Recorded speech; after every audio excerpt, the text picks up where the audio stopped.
ഇനിയും ഒഴിക്കണോ സത്യ? ഒഴിക്കാനേ അത്രയും പുണ്യം നമ്മുടെ ബിഗ് ഫ്രണ്ടിന് കിട്ടുമല്ലോ. ഓം നമഃ ശിവായ, ഓം നമഃ ശിവായ, ഓം നമഃ ശിവായ,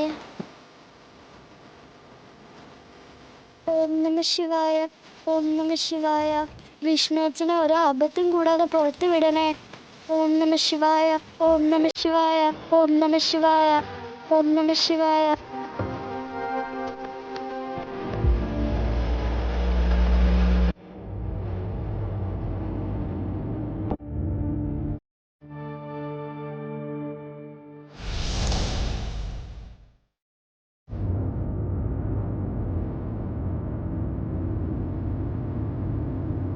വിഷ്ണുവേട്ടൻ മാനസികമായി തകർന്ന അവസ്ഥയിലാണ്. എങ്ങനെയാ കാര്യങ്ങൾ മുന്നോട്ട് പോകുന്നതെന്നറിയാതെ ആ പാവം ഓരോന്ന് ആലോചിച്ച് കൂട്ടുക. ചന്ദ്രബോസ് തന്നെ കൊണ്ട് ചെയ്യാവുന്ന രീതിയിൽ വിഷ്ണുവേട്ടനെ ബുദ്ധിമുട്ടിക്കുന്നുണ്ട്. അയാളുടെ ഉള്ളിലെ പക മുഴുവനും അയാൾ പുറത്തെടുക്കും. അതിനു മുമ്പ് ഏതെങ്കിലും രീതിയിൽ വിഷ്ണുവേട്ടനെ പുറത്തു കൊണ്ടുവരണം. തൻ്റെ കളക്ടർ പദവി ഒന്നുകൊണ്ട് മാത്രമാണ് ACP അടങ്ങി നിൽക്കുന്നത്. പക്ഷെ അയാളുടെ ചട്ടക്കൂടിൽ വിഷ്ണുവേട്ടൻ സുരക്ഷിതനല്ല. അവിടെ നിന്നും എന്ത് മാർഗം ഉപയോഗിച്ചും വിഷ്ണുവേട്ടനെ പുറത്തു കൊണ്ടുവരണം.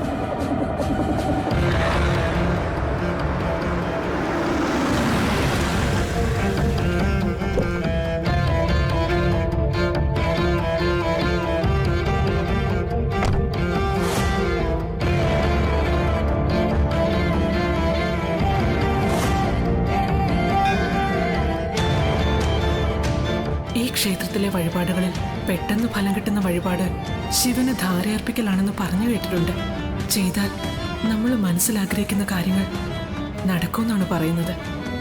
എൻ്റെ മകൻ വിഷ്ണുവിന് വേണ്ടി എനിക്ക് വഴിപാട് നടത്തണം. കരഞ്ഞ് സങ്കടം പറയണം. ചെയ്തിട്ടുള്ള എല്ലാ തെറ്റുകൾക്കും മാപ്പ് ചോദിക്കണം. ഞാൻ ചെയ്ത പാപങ്ങൾക്ക് എൻ്റെ മകനെ ബലിയാടാക്കരുതെന്ന് കേണപേക്ഷിക്കണം.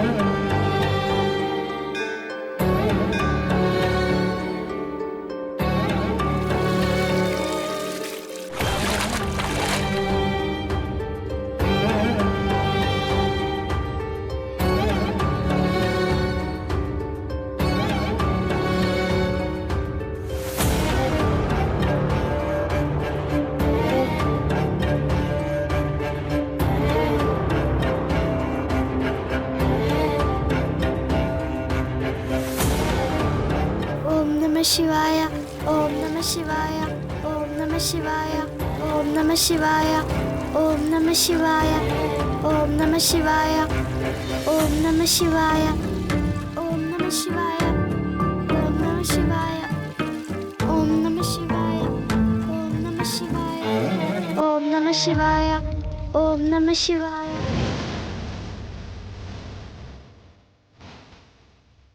ഇവരെന്താ ഇവിടെ? വിഷ്ണുവച്ചനെ രക്ഷിക്കണേ. വിഷ്ണുവച്ചന് ആപത്തൊന്നും വരുത്തരുതേ. വിഷ്ണുവച്ചനെ രക്ഷിക്കണേ. എന്റെ ബിഗ് ഫ്രണ്ടിനെ രക്ഷിക്കണേ. എന്റെ ഭഗവാനെ, എന്റെ മകൻ വിഷ്ണുവിന് വേണ്ടി പ്രാർത്ഥിക്കാൻ ഈ കുഞ്ഞുങ്ങളും വന്നിട്ടുണ്ട്. പ്രാർത്ഥിക്കട്ടെ. അവരുടെ വിഷ്ണുവച്ചനല്ലേ, മറ്റൊരാളുടെ ബിഗ് ഫ്രണ്ടും. പ്രാർത്ഥിക്കട്ടെ.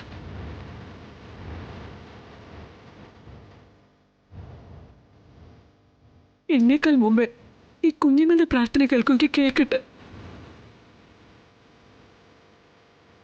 ആര് പ്രാർത്ഥിച്ചാലും എന്റെ മകന് ലാഭത്തും കൂടാതെ പുറത്തു വരണമെന്ന് എനിക്കുള്ളൂ. എന്റെ മകനെ വെറുതെ വിടണം. ആ ഒരൊറ്റ പ്രാർത്ഥന എനിക്കുള്ളൂ.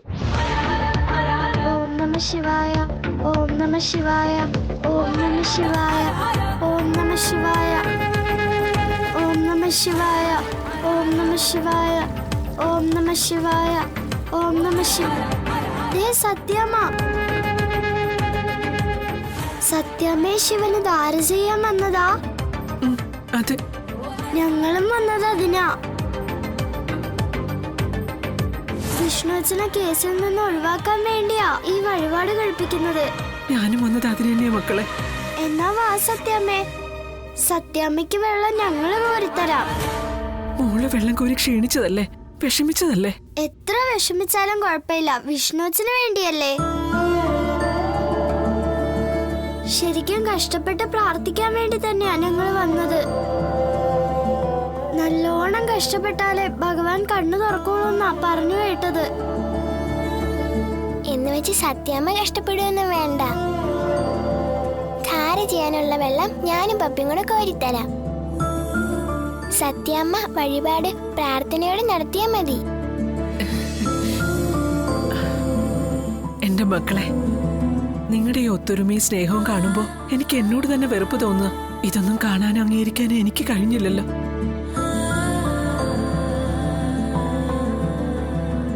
കൂട്ടുകാരായ എങ്ങനെ വേണം? ഒരാപത്ത് വരുമ്പോ കൂടെ നിന്ന് സഹായിക്കണം. പപ്പി എന്റെ ബെസ്റ്റ് ഫ്രണ്ട് ആയതുകൊണ്ട് മാത്രമല്ല സത്യാമ്മേ, ബിഗ് ഫ്രണ്ട് രക്ഷിക്കേണ്ട എന്റെയും കടമയാ. അതിനുവേണ്ടിയാ ഈ വഴിപാട് നടത്താൻ പോകുന്നത്. എനിക്കിപ്പോ പകുതി സമാധാനായി.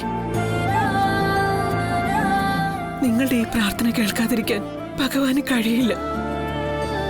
നിങ്ങൾ ഈ കാണിക്കുന്ന പ്രവൃത്തികൾ അംഗീകരിക്കാതിരിക്കാനും അവർക്ക് സാധിക്കില്ല. മക്കളുടെ പ്രാർത്ഥന കൊണ്ട് തന്നെ വിഷ്ണു അച്ഛൻ പുറത്തു വരും. എന്നാ സത്യാമ്മയ്ക്ക് ധാര ചെയ്യാൻ ഞങ്ങൾ വെള്ളം എടുത്തോണ്ട് വരട്ടെ? സത്യാമ്മ ഈ വെള്ളം കൊണ്ട് ദാനം ചെയ്തോ, ഞങ്ങള് വേറെ വെള്ളം എടുത്തോണ്ട് വരാം. ബാ പപ്പി, നമുക്ക് എടുത്തോണ്ട് വരാം.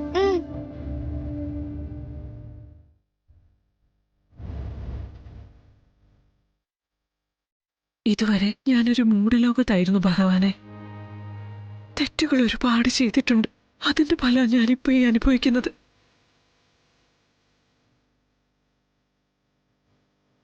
പക്ഷെ അത് എന്റെ മോനെ കുരുതി കൊടുക്കുന്ന രീതിയിലാവരുത്. എന്നെ ശിക്ഷിച്ചോളൂ. എന്ത് ശിക്ഷ വേണമെങ്കിലും സ്വീകരിക്കാൻ ഞാൻ തയ്യാറാ.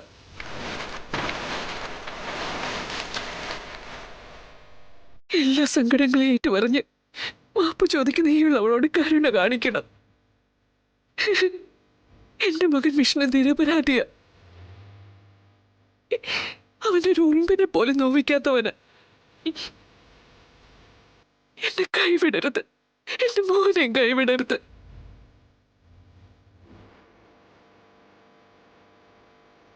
അവൻ എന്നോട് കാണിക്കുന്ന ഈ വെറുപ്പ് അവന്റെ അവസ്ഥയിൽ നിന്നുണ്ടായത്. അതിന് ഞാൻ തന്നെയാ കാരണം. എന്നെ അവൻ വെറുത്തോട്ടെ, എന്റെ മുഖത്ത് പോലും നോക്കാതെ നടന്നോട്ടെ.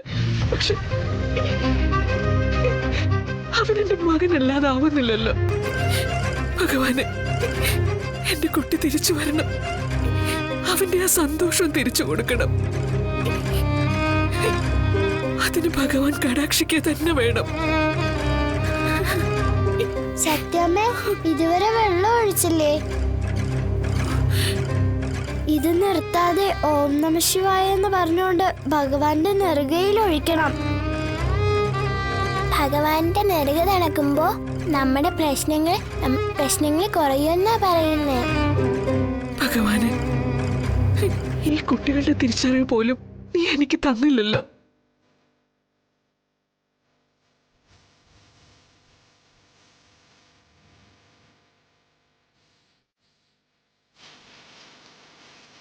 ഓം നമ ശിവായ, ഓം നമ ശിവായ, ഓം നമ ശിവായ, ഓം നമ ശിവായ, ഓം നമ ശിവായ, ഓം നമ ശിവായ, ഓം നമ ശിവ.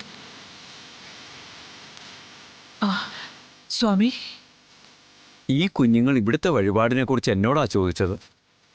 ജലധാരയുടെ മാഹാത്മ്യത്തെക്കുറിച്ച് ഞാനാ പറഞ്ഞു കൊടുത്തത്. ഇപ്പം മുത്തശ്ശി കൂടി വന്ന സ്ഥിതിക്ക് ഞാൻ ഒരു കാര്യം കൂടി പറയാം. നിങ്ങൾക്ക് വലിയൊരു കടമ്പ കൂടി കടക്കാനുണ്ടെന്ന് എനിക്ക് മനസ്സിലായി. അത് എന്താണെന്ന് ഞാൻ ചോദിക്കുന്നില്ല. പക്ഷേ ആ കടമ്പ കടക്കാൻ ഇത് മാത്രം പോരാ. എനിക്കിപ്പോ എന്നെ അലട്ടുന്ന ഒരു വലിയ പ്രശ്നം മറികടക്കണം. അതിന് എന്നെ കൊണ്ട് ചെയ്യാവുന്ന എന്ത് കഷ്ടതയും സഹിക്കാൻ ഞാൻ തയ്യാറാ. എങ്കിൽ ഭിക്ഷാടനം ചെയ്യണം. ഉഗ്രരൂപിയും ഉഗ്രകോപിയുമായ സാക്ഷാൽ പരമശിവന് ജ്ഞാനിയായൊരു മകനുണ്ട്, സുബ്രഹ്മണ്യസ്വാമി. മനുഷ്യൻ്റെ അഹന്ത മാറ്റിയെടുക്കാനായി സുബ്രഹ്മണ്യസ്വാമിക്ക് നൽകുന്ന വഴിപാടാണ് ഭിക്ഷാടനം. അതെടുത്ത് സുബ്രഹ്മണ്യ ഭഗവാനെ സന്തോഷിപ്പിച്ചാൽ ശിവഭഗവാൻ തൃപ്തനാകും. സ്നേഹനിധിയായ മകൻ പറഞ്ഞാൽ പിന്നെ കേൾക്കാത്ത അച്ഛനമ്മമാരുണ്ടോ? ഒന്ന് പരീക്ഷിച്ചു നോക്കൂ, ഗുണം കിട്ടും. ആ പിന്നെ ഇത് മനസ്സിലാക്കാൻ ദേവഗ്രന്ഥങ്ങളോ ഉപനിഷത്തുകളോ തേടിപ്പോണ്ട കാര്യമില്ല. ഒരാൾ വന്നു പറയുന്നതും അതേ കാര്യം ഒരല്പം കുസൃതിയോടെ നമ്മുടെ മക്കൾ വന്നു പറയുന്നതും ശ്രദ്ധിച്ചാൽ മതി. നമ്മൾ പ്രാധാന്യം കൊടുക്കുന്നത് നമ്മുടെ മക്കൾ പറയുന്നതിനായിരിക്കില്ലേ? അതാ ഞാൻ പറഞ്ഞത് ഭിക്ഷാടനം നടത്തണമെന്ന്. ഒരു ദോഷവും വരില്ല. ഭഗവാന്റെ അനുഗ്രഹം എപ്പോഴും ഉണ്ടാവട്ടെ. നല്ലതേ വരൂ.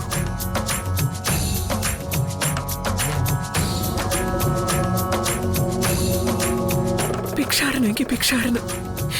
എന്റെ മകന് വേണ്ടി ഞാൻ അതും ചെയ്യും. എന്ത് ചെയ്താലും വേണ്ടില്ല, എന്റെ മകനെ ഈ കേസിൽ നിന്ന് ഒഴിവായി കിട്ടണം.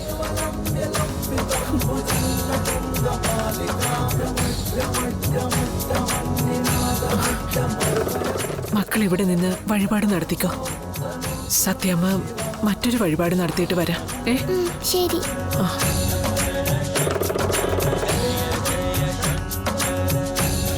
ഓം നമ ശിവായ. ഓം നമ ശിവായ.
തൂക്കുകയറ്. അമ്മ കനിഞ്ഞ് നൽകിയ മരണമാണെന്ന് മനസ്സിനെ പഠിപ്പിച്ച് ഞാൻ അനുസരണയോടെ ആ തൂക്കുമരത്തെ അങ്ങ് സ്വീകരിച്ചോളാം. ഇതെനിക്ക് ഈശ്വരൻ അറിഞ്ഞു തന്ന ശിക്ഷയാണ്. എന്റെ മകന് വേണ്ടി ഞാൻ എടുക്കുന്ന ഭിക്ഷ. ഈ 1 രൂപയ്ക്ക് 1 കോടിയുടെ വിലയുണ്ട്.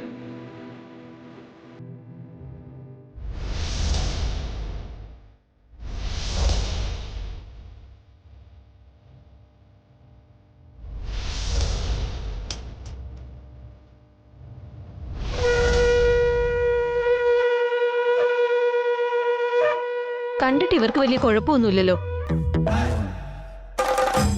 കുഴപ്പം സ്വഭാവത്തിനായിരിക്കും. പണിയെടുത്ത് തിന്നാൻ കഴിയില്ല. അല്ലെങ്കിൽ വീട്ടിൽ സുഖഭക്ഷണം കഴിച്ചിങ്ങനെ കഴിയുമ്പോഴേ ചില തള്ളമാർക്ക് ഭക്ഷണം എല്ലിൻ്റെ ഇടയിൽ കയറും. അപ്പോൾ വീട്ടിലുള്ള മരുമക്കളോടും മക്കളോടും പോരടിച്ച് വീട് വിട്ടിറങ്ങും. അങ്ങനെ ഇറങ്ങിയതായിരിക്കും. അപ്പൊ ഭിക്ഷ കൊടുക്കണ്ടെന്നാണോ പറയുന്നത്? ഏയ്, ഇവർക്കൊന്നും കൊടുക്കുന്നു വേണ്ട. വല്ല കയ്യും കാലും ഒടിഞ്ഞവർക്കോ പണിയെടുക്കാൻ ത്രാണിയില്ലാത്തവർക്കോ കൊടുക്കാം. ഒന്നുമില്ലല്ലോ പുണ്യമെങ്കിലും കിട്ടും. ഇവർക്കൊക്കെ കൊടുത്തിട്ട് എന്തിനാ പിന്നെ ഇങ്ങനെ അഹങ്കാരം കൂട്ടുന്നത്? നല്ല ബാങ്ക് ബാലൻസ് ഉണ്ടാകുമെന്ന് ഈ തള്ളവർക്ക്. നീ വാ പോവാം. അമ്മ ഞങ്ങൾക്ക് വല്ലതും താ അമ്മ. അമ്മ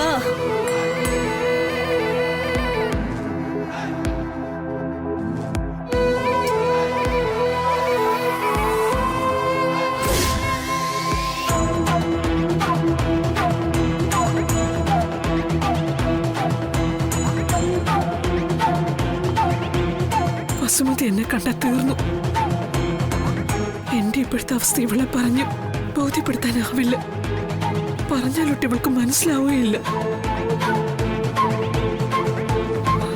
എന്താപ്പ ചെയ്യ? എഴുന്നേറ്റ് മാറാനും പറ്റില്ലല്ലോ.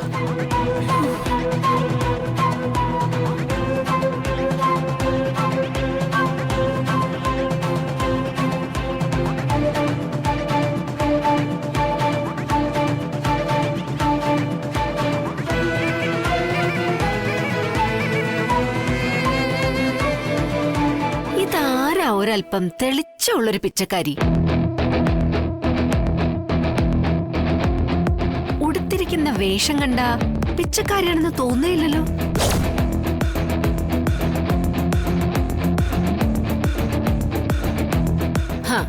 അത് ശരി, അപ്പോ വേഷം കെട്ടാണ്.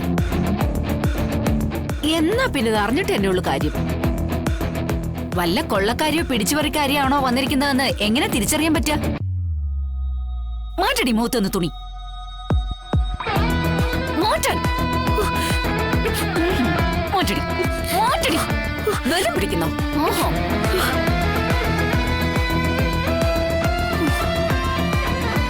അല്ല ഇതാര്? സത്യഭാമയോ? ഇതെന്താ ഇങ്ങനെ? എനിക്ക് അങ്ങോട്ട് വിശ്വസിക്കാനേ പറ്റുന്നില്ല. അല്ല, ഇതെന്ത് പറ്റി ഈ പുതിയ രൂപത്തിൽ ഇങ്ങനെ ഇവിടെ വന്നിരിക്കാൻ? വീട്ടിൽ നിന്ന് അടിച്ച് പുറത്താക്കിയല്ലേ?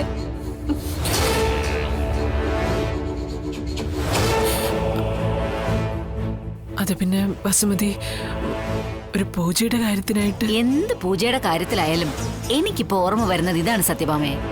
പൂന്താനം നമ്പൂതിരിയുടെ ജ്ഞാനപ്പാനയിലെ വരികൾ. മാളിക മുകളേറിയ മന്നന്റെ തോളിൽ മാറാപ്പ് കയറ്റുന്നതും ഭവാൻ. മാറാപ്പുണ്ടോ നിന്റെ കയ്യില്? എന്താ എടുക്കാഞ്ഞത്? അതും കൂടി ഉണ്ടായിരുന്നേല് ഈ കഥ അങ്ങ് പൂർത്തിയായേനെ. നിന്റെ പതനത്തിന്റെ കഥ, നിന്റെ ഗർവിന്റെയും അഹങ്കാരത്തിന്റെയും താന്തോന്നി തരത്തിന്റെയും ഫലമായിട്ടുള്ള അധപതനത്തിന്റെ കഥ. ദേ, ഈ നിൽക്കുന്നവളെ നല്ല ഒന്നാന്തരം കുടുംബത്തിലെ വലിയ സ്വത്തുകാരിയാ. ഇവളുടെ അഹങ്കാരവും ഇവള് ചെയ്തിട്ടുള്ള ക്രൂരതകളും കൊണ്ട് മാത്രമാ ഇവക്ക് ഈ പിച്ചക്കാരിയുടെ രൂപത്തിൽ ഇവിടെ ഇരിക്കേണ്ടി വന്നത്. എത്ര പേരെ ഇവള് കണ്ണീര് കുടിപ്പിച്ചിട്ടുണ്ടെന്നോ? എന്റെ മകനെ തന്നെ ഇവൾ എന്തുമാത്രം ദ്രോഹിച്ചിരിക്കുന്നു. ആ ശാലിനിയെ ദ്രോഹിച്ചതിന് കണക്കുണ്ടോ? കാര്യങ്ങളൊക്കെ ഞാൻ അറിഞ്ഞു സത്യഭാമേ. നിന്റെ മകനിപ്പോ എവിടെയാ? കാക്കയ്ക്കും പരുന്തിനും കൊടുക്കാതെ നിന്റെ ചിറകിനടിയിൽ വെച്ച് വളർത്തിയതാണല്ലോ. എവിടെയാ അവനിപ്പോ കിടക്കുന്നത്? വെറും തറയില്, ലോക്കപ്പിന്റെ സിമന്റ് തറയില്. നിന്റെ വീട്ടിലെ പട്ടുമെത്തയില് കിടന്നുറങ്ങേണ്ടവനെ നീയാണ് ആ പരുവത്തിലാക്കി പോലീസുകാർക്ക് മേധിക്കാൻ കൊടുത്തത്. അവരവനെ അവിടെ ഇട്ട് ചതയ്ക്കാണെന്നാ ഞാൻ കേട്ടത്. വസുമതി, ചത്തിരിക്കുന്ന സത്യഭാമയുടെ രൂപം മാത്രം ഇത്. വീണ്ടും വീണ്ടും കുത്തി വേദനിപ്പിക്കാതെ. നിന്നെയൊക്കെ പോലുള്ളവര് ചത്ത് ചെന്നാലും കുഴപ്പമാണടി.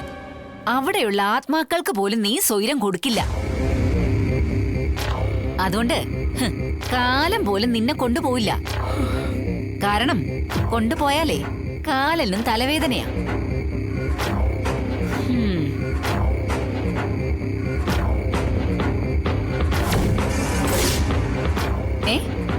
നിന്നെ ഈ പണിക്കും കൊള്ളില്ലല്ലോ സത്യഭാമേ. കണ്ടില്ലേ, പിച്ച തെണ്ടാൻ ഇറങ്ങിയിട്ട് അതിന് പോലും നിനക്ക് കഴിവില്ലല്ലോ എന്നാണല്ലോ കാണിക്കുന്നത്.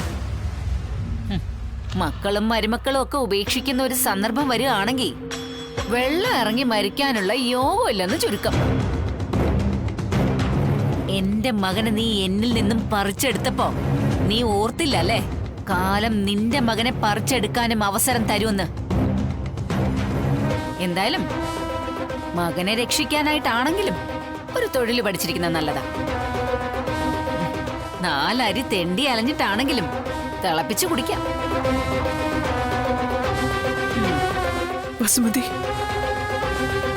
ഈ വിവരം നീ മറ്റാരോടെങ്കിലും. അപ്പോഴും നിന്റെ നാണം കേട്ട ആഠ്യത്വം നിന്നെ വിട്ട് പോകുന്നില്ലല്ലോ സത്യഭാമേ. പിന്നെ നീ എങ്ങനെ ഗതി പിടിക്കാനാ? ഇനി നാറാനായിട്ട് നിനക്ക് ബാക്കി വല്ലതുണ്ടോ?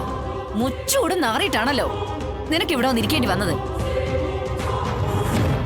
എന്തായാലും ബന്ധോ സ്വന്തോ ഒന്നും നോക്കുന്നില്ല.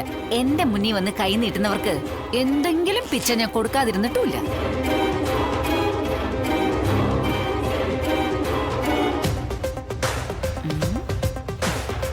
പക്ഷേ ചില്ലറയൊന്നും ഇല്ലല്ലോ സത്യഭാമേ.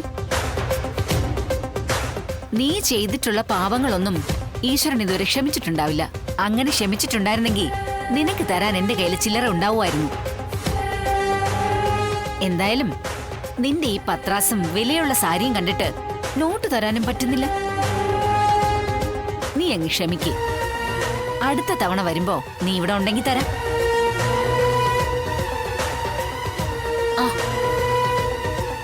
അല്ല, നീ ഇത് സ്ഥിരം തൊഴിലൊന്നും ആക്കുന്നില്ലല്ലോ അല്ലേ? ഉണ്ടെങ്കിലും ഇല്ലെങ്കിലും ഇനിയെങ്കിലും നീ ഒരു ദിവസമെങ്കിൽ ഒരു ദിവസം മനുഷ്യനായിട്ട് ജീവിക്കാൻ നോക്ക്. ഇല്ലെങ്കിൽ ചത്തു കിടന്നാ കുഴിച്ചിടാൻ പോലും ആരും കൂടെ കാണില്ല.